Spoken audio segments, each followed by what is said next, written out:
Buenos días a todos, Dios les bendiga, les habla su pastor Luis Felipe Jaramillo en esta cápsula de fe, deseándoles a todos la mejor de las bendiciones en este día maravilloso que el Señor nos regala. El mensaje de este día le he titulado ¿Qué guía tu vida?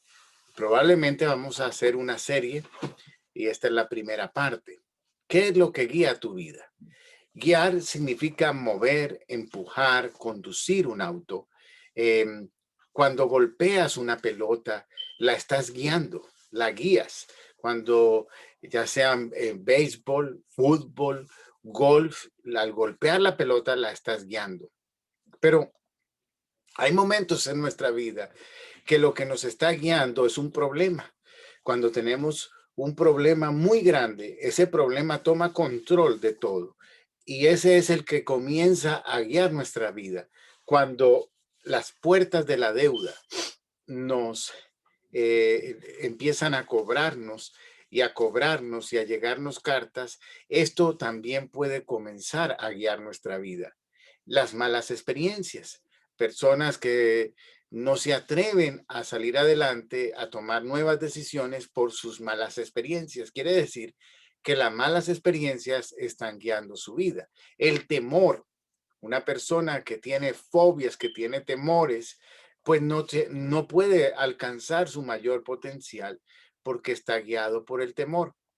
La tradición, ¿cuántas personas tienen una tradición en su vida? Algo que le enseñaron eh, sus padres, sus pastores, sus líderes, sus profesores, y por tradición lo continúa creyendo o haciendo, pero no es lo correcto.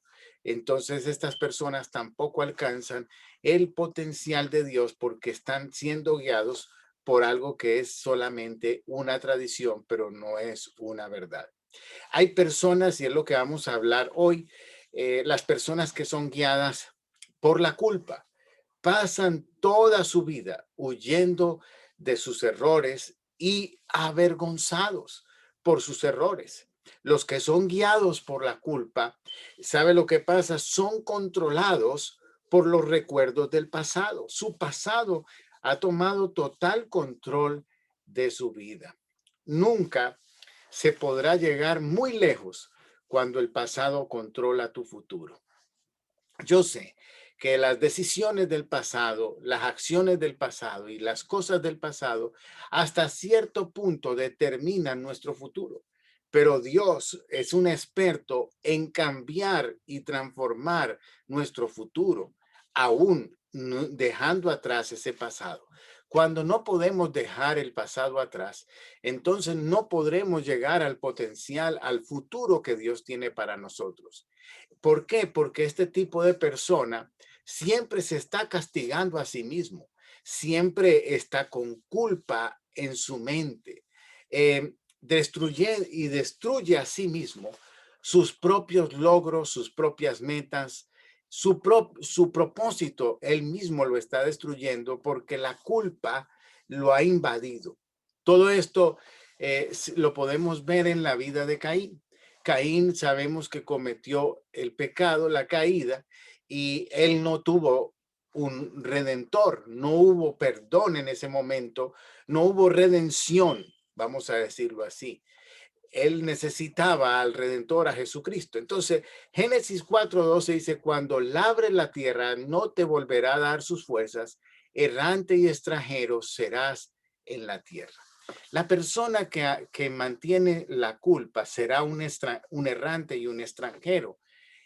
Recuerde, la culpa son las cosas, también tienen que ver con el pasado. Doy un ejemplo, aunque es diferente de la culpa, pero es un ejemplo para que podamos entender. Cuando nosotros emigramos a otro país, como muchos de los que me ven, me escuchan, somos emigrantes en este país de Estados Unidos. Hemos venido de nuestros países por diferentes razones, algunas por razones políticas, otras por razones económicas, etcétera, etcétera. Tal vez buscando un bienestar mejor, cualquiera que sea. Bueno, pero muchos de nosotros nos mantenemos pensando en nuestra tierra porque está nuestra familia, nuestras costumbres, nuestros amigos, y eso muchas personas no disfrutan de la vida en el país en el que viven porque están pensando en lo que dejaron en su país. Entonces, eso es lo mismo que hace la culpa. No te puedes extender a tu futuro porque siempre estás pensando en el pasado. Por eso el Salmo 32:1 dice, bienaventurado aquel cuya transgresión ha sido perdonada y cubierto su pecado. Es muy importante la redención. Por eso, qué interesante que la puerta al evangelio tiene que ver con el perdón, porque cuando recibimos a Jesucristo como Señor y Salvador, entonces Él limpia nuestros pecados con su sangre. Y ese es la culpa y el pasado. Tengo varios ejemplos de situaciones, porque todos nosotros cometemos errores, aún los hombres de la Biblia. Y tenemos a Pedro que negó 3 veces a Jesús, incluyendo malas palabras. Además, Dios mismo, Jesucristo mismo le había dicho que lo iba a negar 3 veces antes de que cantara el gallo. Y él no solamente lo negó, sino que maldijo. Dios empezó a hablar maldiciones, maldigo, yo no conozco a ese hombre. Y comenzó a decir malas palabras para que no pensaran que era uno de los discípulos. Este Pedro negó a Jesús, pero él alcanzó el perdón. Él fue limpiado por el Señor. Él pudo tener la fe para creer en el perdón. Cuando la primera vez que Pedro ve a Jesús, se arroja al mar porque estaban pescando y sale hacia el encuentro. Era la primera vez que iba a ver a Jesús después de haberlo negado. Pero Jesús le dijo, Pedro, ¿me amas? Y se lo preguntó 3 veces, porque lo que estaba haciendo era liberándolo de la culpa. En cambio, encontramos a Judas. Su pecado fue entregar a Jesús. Él se quitó la vida, pero llevado y guiado por la culpa y el remordimiento, pero perdió su vida. Además, sabemos que si una persona con su mente clara se quita la vida, es un pecado, o sea, pierde su alma, su estatus en la presencia de Dios. Entonces Judas, la culpa lo guió a quitarse la vida.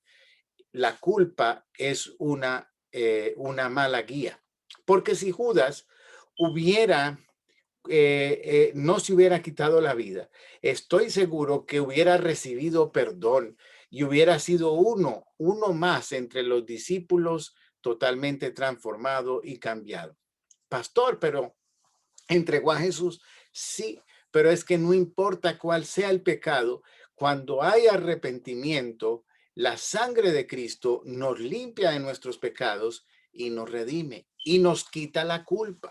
Una vez que es quitada la culpa de nuestro pasado, entonces podemos extendernos al futuro y sacar el mayor potencial para nuestras vidas. Esta mañana yo quiero decirle a todos los que se sienten culpables que si se reconocen, la Biblia dice que si confesamos nuestros pecados y reconocemos nuestras debilidades, nuestras caídas y confesamos, recibiremos ese perdón. De manera que es lo que hay que hacer, ir al Señor en esta mañana y decirle, me siento culpable, hice esto, fallé esto, dame una nueva oportunidad.